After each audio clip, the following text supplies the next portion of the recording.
El gobierno de Colombia es el anfitrión de la cuarta cumbre de los países de CELAC y la Unión Europea, y el presidente de este país, también anfitrión, el presidente Gustavo Petro, que además es el primer presidente de izquierda de la historia de Colombia, se ha propuesto que América Latina y que Europa se reencuentren en temas como la democracia, como la paz y la descarbonización, pero lo tiene que conseguir en un momento de máxima tensión geopolítica. ¿Cómo lo va a hacer? Si lo queremos preguntar a él, a su excelencia, el presidente de Colombia, señor Gustavo Petro, muchas gracias por aceptar la invitación a la entrevista de 8DL. Bienvenido. ¿Cómo estás, Jenny? ¿Qué tal?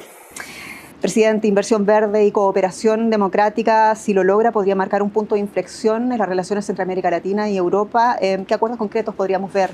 Aquí donde estamos es uno de los puertos carboneros más grandes del mundo y cada vez disminuye más el carbón. Eso significa que debemos trasladar nuestra economía a una economía cero carbón. Estados Unidos no quiere, ya cambiará de opinión. Europa quiere. América Latina tiene el gran potencial de generación de energías limpias, igual que África. Luego podemos encontrarnos, hacer un eje, una alianza verde que nos permita plantearle al mundo, mientras pasa la oscuridad, que una economía de la vida es posible y que la podemos construir entre América Latina y Europa. Una alianza verde, considerando el quórum que ha habido en esta cumbre. Recordemos que hay gobiernos conservadores que decidieron enviar a otro representante, no al jefe de gobierno. Usted en Brasil hablaba de sabotaje. ¿Hay realmente un sabotaje de parte de gobiernos latinoamericanos a la cita? No tanto de gobiernos latinoamericanos, del norte. Tú estás aquí en una ciudad del Caribe. Acaban de asesinar a un pescador pobre. Puedes ver su familia. No es un narcotraficante, vive en un rancho de paja, el señor Carranza, y le cayó un misil.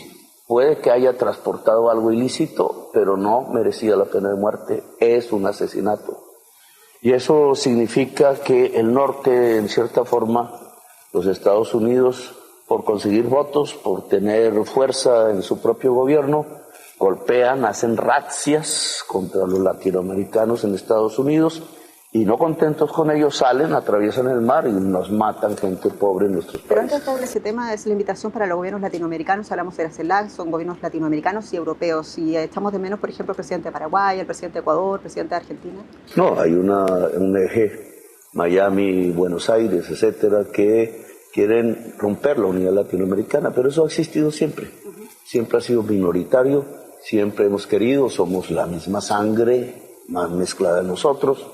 Tenemos historias parecidas, nos encontramos aquí mismo, que es la ciudad primera que construyó Europa en América, y después hubo un siglo de resistencia indígena, aquí mismo, el corazón del mundo.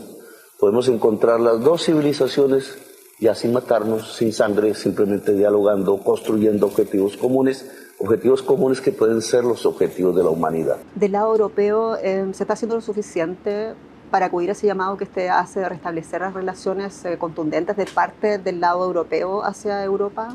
Yo pienso que Europa fue traicionada, se ocupó de varios frentes, en esos frentes diferentes América Latina fue traicionada, la dejaron sola. Creo que sin estar de acuerdo en nuestras posiciones podemos construir un destino común, lo podemos hacer, tenemos raíces comunes. El reencuentro entre América Latina y Europa se convierte en una posibilidad de construir un faro en la humanidad. En medio de la oscuridad, luz. ¿Y la representación europea le parece bien que le manda a decir, por ejemplo, al canciller Friedrich Merz, canciller federal alemán, que ha enviado al ministro de Relaciones Exteriores de Alemania? Mira, el presidente de Alemania estuvo aquí de joven. Subió la sierra, estuvo con los indígenas, me regaló algunos de las cosas que hacían los indígenas en esa época. En Alemania hay 150 estatuas de este tamaño, más grandes, de la cultura ancestral de San Agustín en el centro de Colombia. Que vengan, nos traigan esas esculturas, nos reencontremos. Yo creo que Alemania, que ya estuvo aquí, con ingenieros, de manera independiente, subiendo estas montañas, construyendo ferrocarriles, bien podría encontrar de nuevo un camino de reactivación económica para la misma Alemania y para obviamente Colombia. Señor presidente, usted había hablado antes, citado al gobierno de los Estados Unidos Está claro que Latinoamérica necesita Europa, Europa necesita América Latina, pero Estados Unidos, bueno, es un aliado tradicional y también muy importante para ambos bloques. Usted ha dicho recientemente en la COP en Brasil que Latinoamérica no necesita a Donald Trump. Con todo lo que está pasando, con todas las diferencias políticas, con todas las tensiones, ¿realmente se puede permitir Latinoamérica o se debe permitir Latinoamérica, digamos, perder ese nexo o ponerlo en peligro? Él nos tira misiles para que lo recordemos y suenan cerca de aquí. Pero en realidad yo creo que el pueblo de los Estados Unidos va a construir democracia al final porque es un pueblo demócrata. No va a querer barbarias, puede mover a Trump hacia un nuevo diálogo con América Latina. Nosotros estaríamos dispuestos a hablar, pero de tú a tú, entre iguales, entre republicanos. Porque América fue una tierra y es una tierra de repúblicas, hicimos nuestras independencias juntos. Pero no sobre la tiranía, no sobre el despotismo, no puede subyugar a los pueblos latinoamericanos con brutalidad. Aquí hablamos y nos entendemos. Se lo pregunto también porque usted dijo en un momento, si es que de parte del gobierno de los Estados Unidos hubiera una reconsideración de su política energética, por ejemplo, hubiese alguna especie de guiño hacia las energías renovables, entonces podría significar que América del Sur sea el aliado estratégico energético de los Estados Unidos. ¿Por qué no apostar, señor presidente, por favor, por qué no apostar al diálogo con los Estados Unidos, así como están las cosas? Porque ellos son los que no quieren, nosotros sí queremos. Pero ellos son los que quieren excluir, ellos quieren dominar. No dialogar, es diferente. Mira, América del Sur tiene un potencial de generación de energía eléctrica limpia al año de 1.400 gigas. Estados Unidos genera 1.200 gigas al año, 70% sucia, fósil. Es uno de los grandes responsables de la crisis climática. Si simplemente el potencial de generación que tenemos se volviera realidad, son 500.000 millones de dólares de inversión.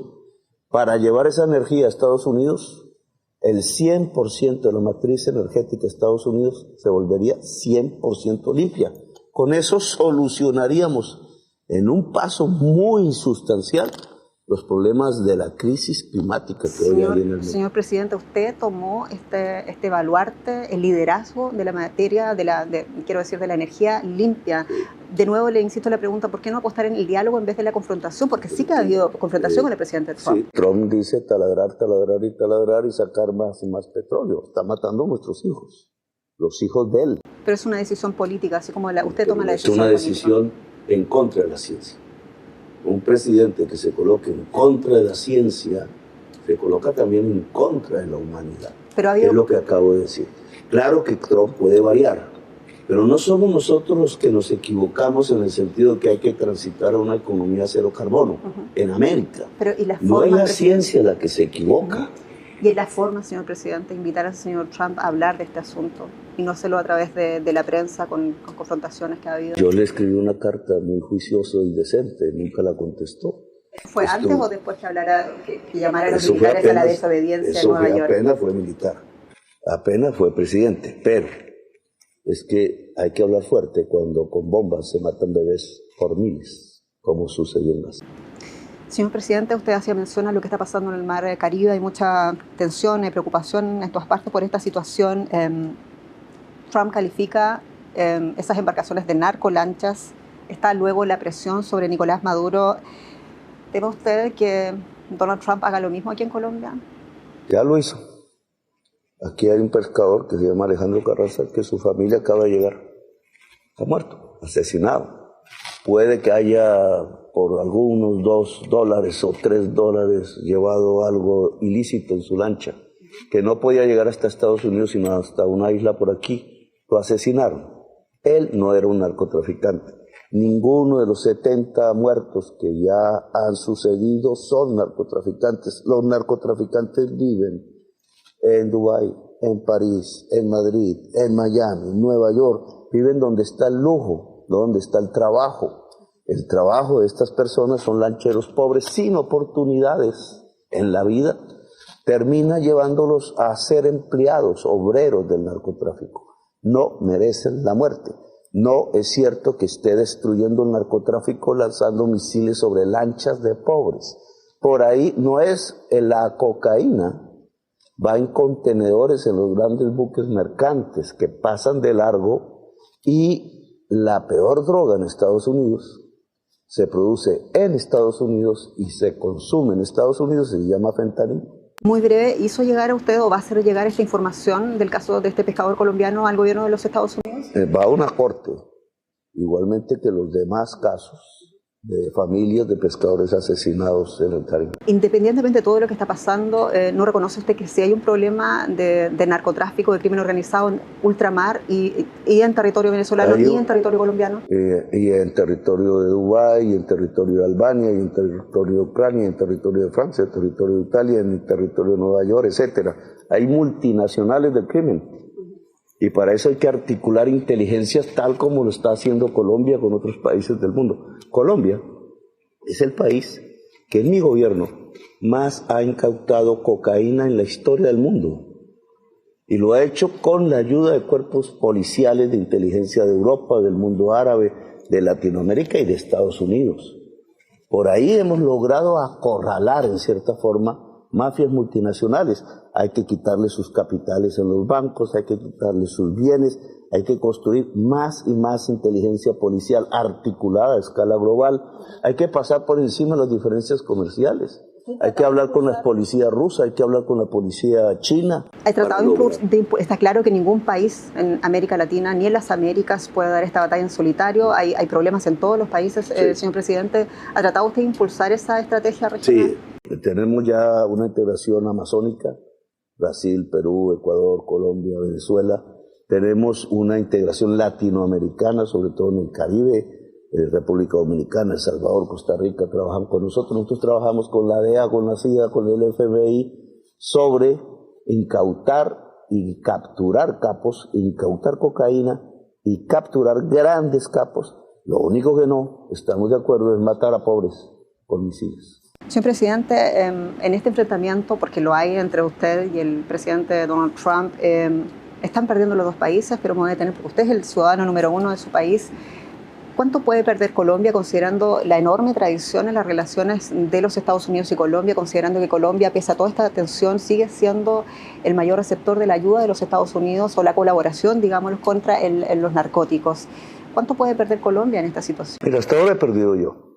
O sea, a mí me tratan como a Francesca Albanese. Ya no puedo abrir cuentos, no puedo abrir nada. Me metieron en una lista de narcotraficantes. La lista de Clinton, ¿no? Solo he vivido de mi sueldo durante los últimos 30 años. Es una censura a la opinión, al debate, a la discusión democrática en el mundo. A Colombia no se le ha perjudicado hasta ahora. Yo creo que más pierde Estados Unidos al perder la experiencia que se ha venido acumulando entre los dos en relación a la lucha contra mafias que son cada vez más poderosas. Es más lo que se pierde en el sentido de que nosotros podríamos brindar muchísima energía limpia a Estados Unidos. Claro que perdemos nosotros posibilidades de ingreso, de estudio, nos sacan a la gente a la fuerza. Yo he volvido 2 aviones con la gente, con las esposas puestas, encadenadas. Le dio rabia a Trump, pero es que yo no puedo admitir que ciudadanos colombianos que son libres, que el migrante no es un delincuente, lo traten como un delincuente. ¿Ese fue el punto de inflexión con el presidente Trump? Comenzó el problema, sí. ¿Y va a terminar ese problema? Siguió con Gaza, y ahora sigue con el Caribe, y al final lo que planteo es democracia, una democracia global. Me gustaría que Alemania nos ayudara en la construcción de una democracia global en el mundo. ¿Cree usted que el canciller alemán, Friedrich Merz, puede mediar en esta situación con sí podría, pero digamos, en esta reunión de la Unión Europea con América Latina, se deben establecer lazos más sólidos. Tenemos que actuar más en colectivo, con más fuerza, no solamente como individuos. Un presidente pasa, en 9 meses yo no voy a estar aquí hablando como presidente. Usted decía que estaba dentro de esa lista de Clinton, donde están los narcotraficantes, y eso fue una decisión de la administración Trump. Usted publicó en su cuenta de Twitter que usted lloró por ese 40% de colombianos que habían celebrado la noticia. ¿Por qué cree que pasa eso? ¿40% de los...? Pues es lo mismo que pasaba cuando se aplaudía a Hitler. Es lo mismo. ¿En qué momento se genera esa desconexión con ese 40% de colombianos? Porque hay temor. Este mundo vive bajo varios miedos y varios instrumentos de control público. Uno es la comunicación, la mentira y el miedo. Mentira y miedo dominan buena parte de la conciencia del ciudadano en cualquier parte del mundo. ¿Miedo a qué? Miedo a la crisis climática, miedo a perder el confort, miedo a la mujer, miedo a la libertad a veces. Y eso hace que cuando un país como Colombia, que ha estado siempre arrodillado, siempre falto de independencia, empieza a hablarle al mundo, empieza a salir, empieza a proponer, entonces una parte de la sociedad colombiana dice, no, esto no estamos acostumbrados. Le doy ese gran punto que el miedo moviliza el voto y también moviliza la opinión pública, señor presidente, pero ¿qué parte de autocrítica hace usted? Y se lo pregunto, se ríe usted porque hay un sector de la oposición colombiana que le dice a usted, usted no gobernó para todos los colombianos, usted gobernó solamente para aquellos que lo siguen, para aquellos que lo votaron. No, ojo. ¿Ha sido usted el presidente para todos los colombianos? Sí, pero pon socialmente eso, ¿no? Colombia es el segundo país más desigual del mundo. Lleva 70 años de violencia, y esa violencia y el narcotráfico incluso salen de la desigualdad. Colombia ha sido gobernado siempre para los más ricos, es una oligarquía, yo no lo llamaría una democracia. Y cuando viene el primer presidente que gobierna para la mayoría, la más pobre, la trabajadora, la que todos los días sale a madrugar a trabajar, entonces dicen que gobierno solo para unos. Sí, esos unos son las trabajadoras, los trabajadores, el campesinado, la juventud pobre de Colombia, y es necesario, porque si no, no vamos a construir equidad y sobre esa base, democracia y paz. Usted ha acusado el bloqueo institucional, lo que pasa en el Congreso, incluso la justicia. ¿Cuán difícil ha sido para usted? Son reacciones, digamos, son un establecimiento, llamémoslo así, que durante 2 siglos se ha enriquecido, ha logrado concentrar la riqueza de manera sanguinaria.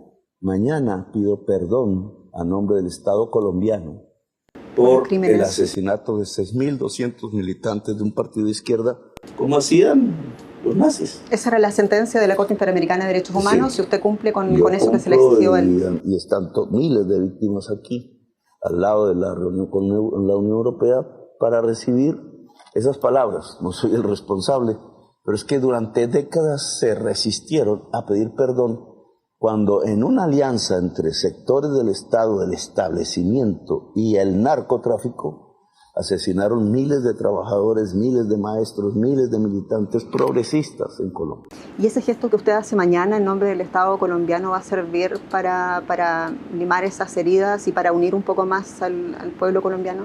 Pues yo lo acerqué hacia el mundo, para que el mundo se entera. Yo creo que la principal reivindicación de esas personas que fueron asesinadas es que el mundo sepa que fueron asesinadas por miles y por qué. Que no fue sino por luchar por un país más justo, mejor.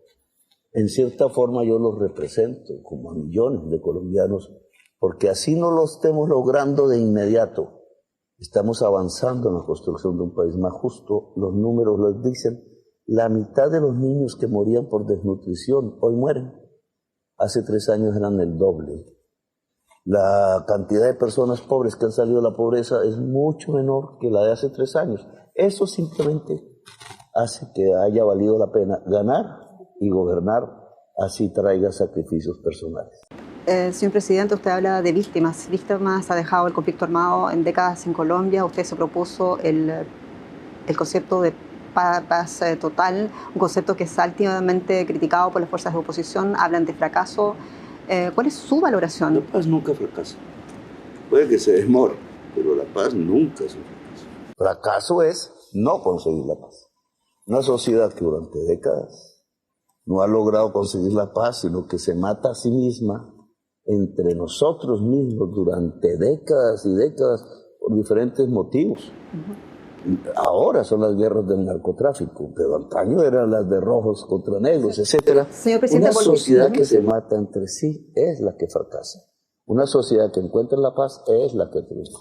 Sin embargo, ha vuelto la violencia a lugares como Santander, como Cali. No, esas son visiones, digamos, de la derecha. No digo que no haya violencia en Colombia, pero si tú comparas la tasa de homicidio al año 93 con la de hoy, nosotros tenemos la tercera parte de la violencia que se vivía en esa época.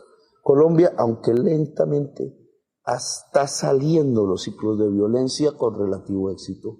Hay ciudades, hay regiones que tienen menos violencia que Europa. Y si no es un fracaso, es un proceso incompleto. Es un proceso incompleto. Usted fue guerrillero. Y es un proceso incompleto porque ya no es la política la que domina, digamos, la violencia, no es la insurgencia contra el Estado, que me ibas a preguntar, es la economía ilícita. Lo voy a hacer un poco más duro. Mientras los consumidores alemanes de cocaína aumenten, en Europa aumenten, mientras se mantenga el consumo o se ilegalice en Estados Unidos, la violencia colombiana se mantenga. Usted fue guerrillero, hoy día es presidente, usted puede entender más que nadie la mentalidad de estas personas que deciden quedarse en la violencia que falta para ese proceso de paz total. Puedo entender cómo de una mentalidad de ideas que llevan a que hay que cambiar el Estado, e incluso por la vía de las armas, puede que equivocadamente, a la codicia, que es lo que hoy es el centro de la violencia colombiana, hay una enorme distancia en la violencia, pero una afincada sobre banderas de cambio de un país, así ha sido Colombia antes, y otras afincadas sobre la codicia. La violencia de hoy en Colombia es una violencia generada alrededor de la codicia, no de las ideas. Muy poquitos minutos, sí, tengo que preguntarle algunos temas de política exterior. El tema de Gaza, está muy clara su posición respecto a la guerra en Gaza. Ahora que hay un plan de paz que está apoyado además por la Liga Árabe, por gobiernos árabes, ¿usted reconsideraría ese llamado o pedido de la oposición en Colombia de restablecer relaciones con el gobierno de primer ministro Netanyahu? Yo lo escribía con claridad. Hoy hay una tregua con problemas, siguen cayendo bombas, pero no un proceso de paz. La tregua es para solucionar una crisis de rehenes, pero si nos quedamos ahí no pasamos a discutir cómo se constituyen los dos estados, cómo hay elecciones libres en Palestina, cómo hay elecciones libres en Israel, no vamos a lograr un camino sostenible, ese sí, de paz, allá sí lo llamaría. Los dos estados, lo que se acordó en el pasado, la frontera de 1967, ese es el proceso de paz. El gobierno palestino en manos de los palestinos, como se puede decir que el gobierno israelí en manos de los israelíes. ¿Cómo ve la situación en Ucrania y Rusia? Rusia como potencia invasora de Ucrania. Más lejano a nosotros. Pero siempre la historia ha mostrado a los ucranianos hermanos de los rusos. Son de la misma historia, de la misma raíz. Y creo que hay una tendencia en Europa a considerar a Rusia su enemigo, por muchas razones históricas reales. Pero creo que debería hacerse un intento. Que no solamente miremos Europa occidental, sino Europa. Y si miramos Europa, Rusia hace parte de Europa. 4 años de gobierno del primer presidente de izquierda de la historia de Colombia. ¿Cómo quiere que sea recordado? A usted le queda un año todavía en el mandato, está claro, pero ¿cómo quiere que va a ser recordado su gobierno? ¿Por qué logros? Yo creo que va a ser recordado, va a ser inolvidable. Unos por unas razones básicas. Fue un presidente que estuvo al lado de la gente del pueblo y de los pobres, que fue capaz de hacer brillar el nombre de Colombia en el mundo. Otros pensarán que fue un guerrillero, que fue un mal gobernante, etcétera, pero va a ser inolvidable el gobierno, porque indudablemente lo que produjimos fue un cambio real, no solo en lo objetivo, la economía, la sociedad, sino en los estilos de gobernar. Por primera vez han visto un presidente al lado de la señora que sirve los tintos en la mesa, y no al lado del señorón que se enriquece con las riquezas públicas de Colombia. 4 años de Gustavo Petro, ¿Colombia está mejor o peor? Está mejor. ¿Sensiblemente mejor? Está mejor. ¿Y cómo se explica que a lo mejor el próximo, que la derecha en Colombia haya tenido tanto apoyo en este? Siempre hay una posibilidad de que retornen los que mataron 6.200 jóvenes fusilados para hacerlos pasar por guerrilleros. Siempre es posible. Pero yo creo que hoy las encuestas, etcétera, muestran que hay un pueblo decidido a seguir para adelante y avanzar. No hemos completado nuestra obra, indudablemente, es imposible en 3 años cambiar un país de 2 siglos de oligarquía, pero los caminos de transformación democrática de Colombia ya los sintió el pueblo, ya los saboreó, ya en el diario vivir sintió mejorías. Y eso no lo va a dejar. ¿No necesita la salud democrática de Colombia también una derecha, un sector conservador? Sí creo, fuerte. Pero es que mira, una derecha republicana, le llamo yo, Yo fui amigo de Álvaro Gómez Hurtado, un hombre de derecha republicano, pero es que la derecha colombiana ha sido aliada del narcotráfico y ha asesinado centenares de miles de personas en nuestro país. Esa derecha tiene que salir de la historia, como la izquierda violenta, que también la hubo, tiene que salir de la historia. Y aquí debe haber, quizás los nombres no sean los del futuro, pero un progresismo que sea capaz de plantearse transformaciones en una sociedad que las necesita, y un antiprogresismo, llamémoslo así, que sea capaz de abrir los ojos cuando vamos hacia el abismo, porque vamos demasiado rápido. Y en ese progresismo republicano, como usted lo llama, ¿va a estar la figura de Gustavo Petro eventualmente en una oposición política? Yo he sido oposición toda mi vida, armada y no armada. Y la no armada es porque nosotros hicimos la Constitución del 91. Y si toca volver a hacer oposición, la vuelvo a hacer, no hay ningún problema. Pero ya también es tiempo de que los jóvenes y las jóvenes empiecen a coger las posiciones que nosotros tenemos. Presidente Gustavo Petro, presidente de Colombia, muchas gracias por esta entrevista en Noches Muy amable.